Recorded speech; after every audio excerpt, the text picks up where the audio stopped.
I thank you all for being here in the Sunday morning for an academic feast, and my gratitude to you all for having. So today we will discuss about the well-being among the older people with diabetes. So well-being is an subjective issue, and the day you make a diagnosis of diabetes in older persons, the concept of decreasing well-being starts. The first thing the old man asks is, why me? So the person's mind is, why me, diabetes, why me? I'm doing yoga, I'm doing exercises, I'm doing so many things, why me? So well-being impact starts from the day it is diagnosed. Okay. One of the important factor that affects well-being is sarcopenia as well. So as sir has made my discussion a little easier.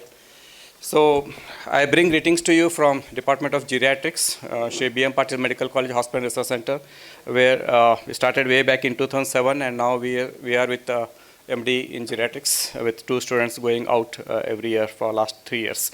So we are trying to make a near holistic care providing for the older people at our geriatric clinic. So what is well-being, we will try to know, and factors affecting well-being and ways to promote well-being in the older people. So elderly today who has just crossed age of 60, if you're a family member who is just stepped in 60 today, he will be living another 17 healthy years. Not that they will not cross 100, they will definitely may cross 100, but minimum 17 healthy years he will be living around. So with that, this non-communicable disease keeps on accumulating, and diabetes mellitus accelerates the aging process and reduces the intrinsic capacity. So once the diabetes sets in, the biological age and the chronological age, there's a huge discrepancy. And it has a negative impact on the health span. How healthy you stay till age of 80, 90 or last day, that is more important as a part of health span. And elderly with diabetes develop frailty 5 years before the non-diabetic persons. And as sir told it very clearly, sarcopenia leads to diabetes, and diabetes leads to sarcopenia, and it has a very negative impact on health. And the older persons, they just don't come with diabetes to us, and all physicians also have experienced this. They come with a lot of complications and the disabilities that. So how to define well-being? We all say that we are fine. Whoever asks you, how are you doing? You say you are fine. But are you really fine? Are you really well-being with all your physical status and all? So well-being is an subjective phenomenon, and it of course, well-being considers the positive aspects of mental health rather than the presence or absence of illness. How many diseases I am having, it's not matter, but how fine I am with all the diseases, that is well-being. So what are the factors that promote well-being? Being married, and have wider social networks, and having good friends. What matters, what reduces the well-being? Staying alone, those who are obese, have bad habits, hypertension, diabetes, coronary artery disease, stroke, and poor sexual health. All these factors affects negatively the well-being of the older people. So why we should focus on the well-being? This whole conference, KRSSDI, is focusing on the theme well-being of the older. So it is more important nowadays, even in the younger generation. When you diagnose a 30-year-old man with diabetes, so he has a long way to go. At least we have 60 plus, and so we have to promote well-being because it leads to healthy behavior. It promotes longevity. They recover very well from physical. Those patients who are having good well-being status, they recover well from the physical illness, and they never suffer from depression. And that is the one point, positive point for being well-being, and reduces the mortality.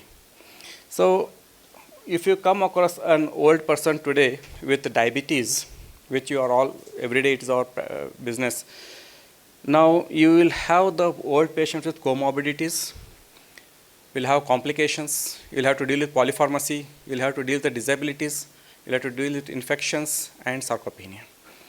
So diabetes doesn't come alone, it comes with a lot of issues. Older person today comes with not only comorbidities, 3 or 4 comorbidities, he will have complications like retinopathy, all pathies, and then he will have amputation or blindness, so many things. The most important comorbidities like hypertension, obesity, and anemia has a negative impact on well-being from other complications or comorbidity that you have. Looking at the complications, all the pathies, nephropathy, neuropathy, retinopathy, hypoglycemia, depression, and dementia have negative impact on well-being of the older persons. Polypharmacy affects the nutritional performance of the older persons. So please think twice when you write so many nutritional supplements to the older persons. Disabilities, I told you, blindness and amputation reduces the well-being. Infections like especially pneumonia, it leads to higher mortality, and sarcopenia leads to falls and further reduces the overall well-being. So the impact of diabetes in the older persons over next 20-30 years of his lifespan is it leads to frailty, it has a poor quality of life, and poor well-being. So in the older persons, what is our role as a physicians? So for a physician, wherever you are practicing, this 5 M's matters most. So you have to always consider 5 M's whenever you come across an old man with diabetes. So what is that 5 M's? How is mentation doing? Can he administer his drugs on his own? This is what we should first think. And does he remember? So many times we end up with patient taking medicines, diuretics in the night, and next day they come. I never slept in the night because I had took the diuretics in the night. So that is what happens. Then medications, how much burden is patient can take insulin on his own. Okay, polypharmacy, hypoglycemia. Okay, then comes to mobility. These are very important for well-being.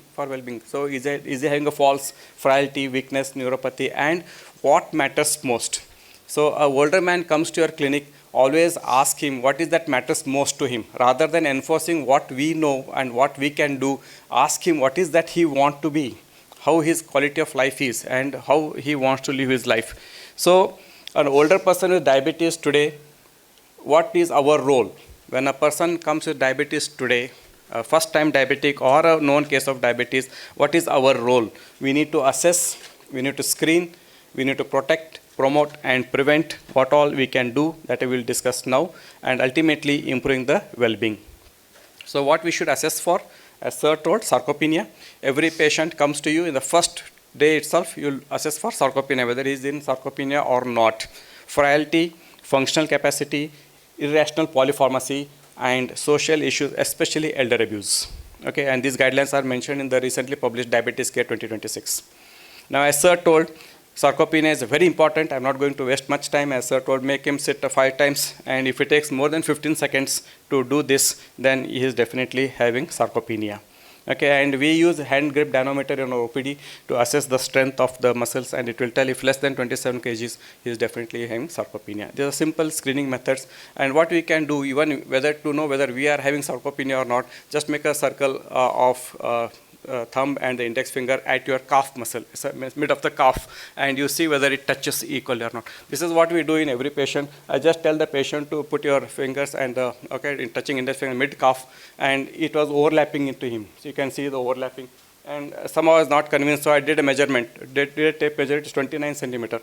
So normal, the muscle, calf muscle circumference should be 33 centimeters. So it is 29 in him. So he is already in sarcopenia. This is the biggest challenge a physician will face because he will be coming to you for follow-up. Next time he will come, sir, I am feeling very weak. I can't sit on the chair. I can't get up on my own. So he will start becoming dependent on the others. So the well-being impacts. So we are also happy to share that we are the part of the recent guidelines released by Sarcopenia on Sarcopenia by Geriatric Society of India, where I have been on the editorial board. Coming to frailty, yes, there is a lot of burden. It is like an hump of the camel. So what this photograph is very familiar to all of you. You have seen in Davidson textbook of medicine. A simple test, get up, go test in your OPD you can do, and make him walk around 10 meters and come back and sit. Time it. If it takes more than 12 seconds, he is frail. He is prone for fall. He has musculoskeletal disorders. So simple test in the OPD will tell us whether the patient is having frailty or going for the sarcopenia. Functional capacity is very, very important. In all the older persons, especially in our North India, this is a very good trend. Okay, you ask him, he was wearing dhoti earlier, now he has stopped wearing dhoti. Okay, or wearing turban. If the older person has stopped wearing turban, then there is gross cognitive problem in that person.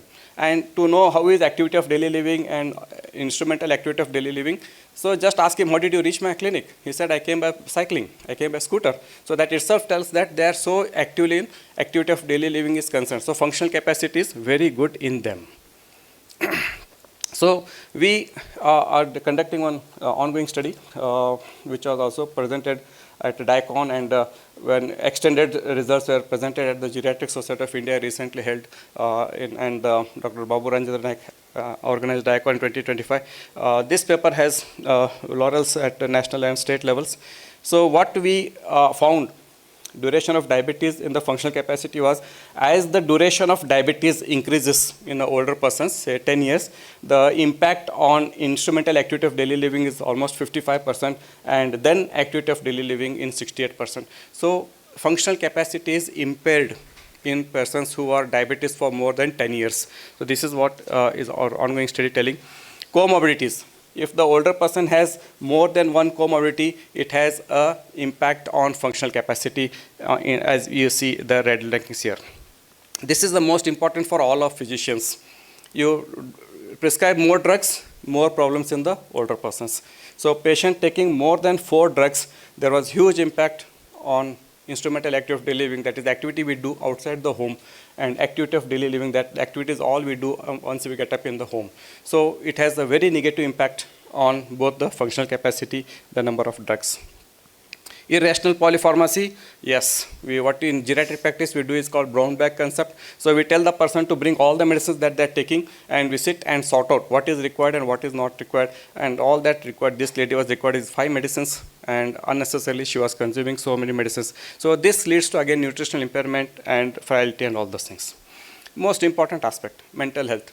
We all as a physician, we know how to diagnose depression and all those things, loneliness and all. Most important in older practice is elder abuse. The older people say, my first breakfast or my first food is provided to me at 12 o'clock in the afternoon.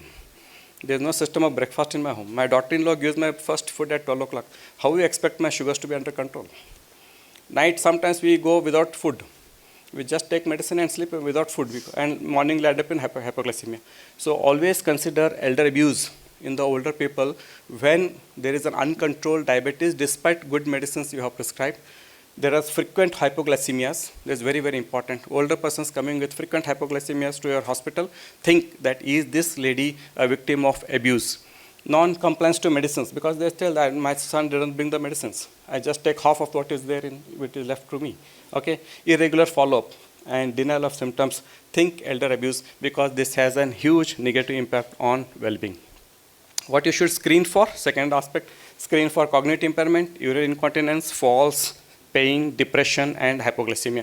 Every patient you come across, please ask him, do you have hypoglycemia? They may not come with classical symptoms of hypoglycemia, early morning headache, early morning giddiness, early morning I feel I'm not very fresh. All this suggests that he is in hypoglycemia, state of hypoglycemia. Okay? So what we do in our geriatric clinic is comprehensive geriatric assessment. A simple mini-cog test hardly takes 5 minutes, and tell them to draw a clock. And if its score is less than 4, then we further screen for cognition impairment. Obesity screening in the older persons, yes. We don't use BMI. In geriatric practice, we don't recommend BMI. Abdominal circumference more than 90 centimeter, yes, it is obesity in older people. Now the sexual health, I was talking to you, most of the older people, there are 2 sets of older people that we come across in the clinical practice. Dr. Anand P also is very much working with erectile dysfunctions in older people. So most of the older people say that I am fine, I left everything. There is no sexual things in my mind. I am 60 plus, I am not interested in sexual life. There are people who comes, sir, I am feeling weakness, I want strength, do something. So sexual life is also equally important, because we are all social human beings. So sex life is very important for the older persons as well. It is the doctor who hesitates to take the history. Patients are so open to tell about they want to discuss about sexual health, but doctor is the one who is hesitant. So it should not be, because it is a part of our life. So loss of libido, erectile dysfunction is a part of diabetes, ongoing diabetes, uncontrolled diabetes. So frailty. So do we measure serum testosterone every year in the patients? So one of the scientists has come out with this statement. that all people with type 2 diabetes should have their testosterone recommended, tested, but it is nowhere in the guidelines right now. But as a clinical scenario, as a physician, from case to case basis, you can still go ahead and treat only if there is an hypogonadism. Please don't supplement testosterone without doing testosterone levels. Recently, V. Mohan, he brought a paper on well-being on elderly. He mentioned A, B, C, D. He said A1C, blood pressure, cholesterol, and diet. Most of the older people says, if time bandadre sayud bandad igella ನೀವು ತಿನ್ಬೇಡ ಅಂದ್ರೆ ಹೆಂಗೆ ಆಗ್ತದೆ ತಿಂದು ಹೋಗೋಣ. So HbA1c very difficult to control in the older persons. Okay, and they are very smart. Next day when they want to do a blood sugar levels, they don't eat anything for 2 days, and then they get blood sugar levels. Notice doctor control over something, but we have to respect them because they have lived 70, 80 years healthy lifespan. But still, we don't want them to go for complications and this one. So it is very difficult in our situation. They say, let me enjoy. My life is so less. Now protect. This is the fourth part of the 5 parts that we are talking. So HbA1c targets. In geriatric practice, for the well-being of considering if the patient is frail, he is in state of end-of-life care, palliative care, requiring hospice care, end-stage renal failure, don't be very rigid in monitoring HbA1c. Let it be more than 8 and above. So nothing wrong, and this is what is recommended by even American Geriatric Society. So if you think that I want to improve the well-being and start using statins to improve the cognition and so many things, no. As far as guidelines are there are no long-term benefits. Accord trial, Accord Mind trial, so many trials have come saying no long-term benefits of lipid interventions on cognition. And the most important aspect to be carried today is hypertriglyceridemia. If you see any older persons with hypertriglyceridemia, try to correct it, because that is the one which leads to disability in the older persons. This is very, very important for all physicians. We should start in our own home, and we should start immunizing, vaccinating our own parents and grandparents against influenza. It has a very, very protective effect, not only against the infections, but also on the cardiac outcomes. And recently the shingles vaccine, which has been promoted as Shingrix, 2 vaccines, it has not only against vaccine or herpes zoster, dementia, stroke, and cardiac events. So a lot of benefits of these vaccines on infections as well as the non-communicable diseases have been found. So in the physicians, our role is to prevent hypoglycemia. Never be rigid to bring the sugars under control. And one episode of hypoglycemia will reduce the confidence levels in the older persons, and they may fall, and falls are very costly. And this is very, very important. We, as a physician, we should always consider keep a sugar little higher side and never on the lower side. There are few drugs have come to us now to help us to prevent dementia in the long term. They have found that people using metformin, SGLT2 inhibitors, and pioglitazone, the incidence of cognition delay is very, very less. So this can be used as a first-line drugs in all the older patients, because there's got an additional advantage unless there is no obesity or contraindications for pioglitazone like heart failure.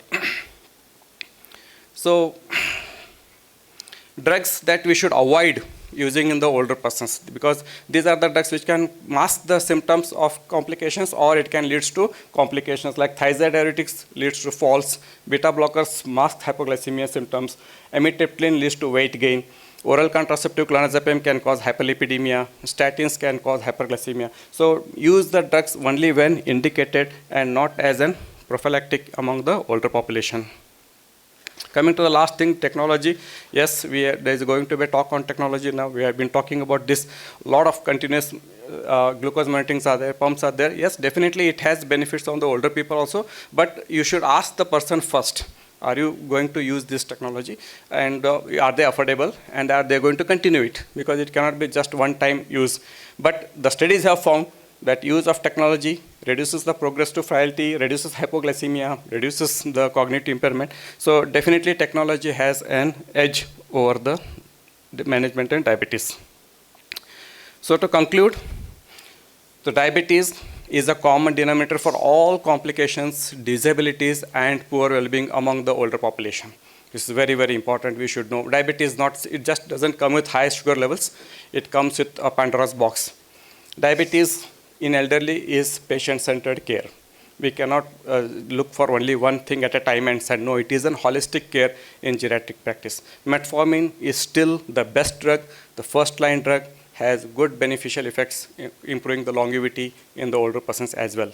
Yes, holistic approach. As a physician, our role is the day you make a diagnosis of diabetes in the older person, assess him, screen, protect, promote, and prevent what all can be done.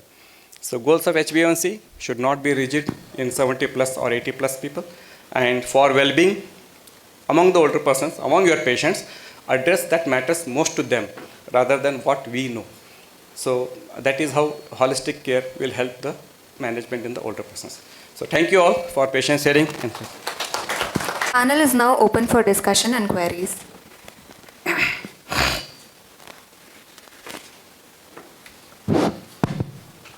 Thank you, Dr. Anand. It's an excellent talk on well-being. He has covered almost all the aspects, including the diagnosis, including the drugs, what to be used, and regarding sexual life and what is the importance of sexual life in this well-being, which is a very common complaint. And majority of the times we see coming patients saying that I'm weak. That is the only complaint they say. And as you rightly said, we doctors are a bit hesitant to take a data history. Weakness doesn't mean physical weakness, it means other weakness also. Any questions? The topic is open for discussion. Almost 70, 75, the quite significant amount of testosterone remain high. It's primarily, it's probably age or mental well-being and vascular issues are the real problem which has to be dealt. Yes. And of course, if you want to evaluate a case of hypogonadism, testing testosterone is a different thing. But not that somebody is 60-year-old, his testosterone will be really low, nothing like that. Testosterone really remain high, quite significant amount till 75, 80 also. That's why I mentioned not recommended. But I mentioned not recommended right now. Yeah, that's so, what. No, but that thinking andropause is that word is a misnomer actually. Yes, sir. Yes, sir.